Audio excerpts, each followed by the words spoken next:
many people are still trying to understand the events that happened in downtown Huntsville last night, including the use of force by police. Earlier today, law enforcement addressed the unlawful assembly. Here's what they had to say. It's a lot better putting down a little irritant gas than going there with shields and clubs and trying to run the people out that way. That's no good. They, by their own refusal to obey a lawful order, this was on them, not on us. How many minutes would you like for me to give them and lose this? This is how you handle people who are breaking the law, wanting to do damage to your city.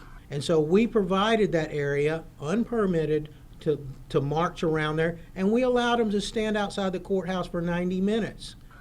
But then the whole tensions changed as they brought out more and more equipment, as they brought out the masks, the goggles, and all of the bags started coming out. And so what you saw was a typical way of dispersing with the least amount of force. They wanted to fight, we don't want to fight, we just want them to go home. You ask why gas? Gas is a long-distance irritant dispersal. It's the easiest way to make you uncomfortable there without harming you. That's all it does. You smelled it, y'all were uncomfortable with it, you were really uncomfortable if you were down on the street. 24 arrests last night. So 20 of them went for disorderly conduct, refusing to leave. They were in the park, refusing to go. We had moved them around the town several times, finally got tired of chasing them. They were throwing things at us, throwing ice bottles at us, throwing rocks at us, picking up things as they go. I'm sorry, but they're about to break out windows, which they did break out a couple store business windows. I have several cars that were damaged. I have 2 officers that were injured.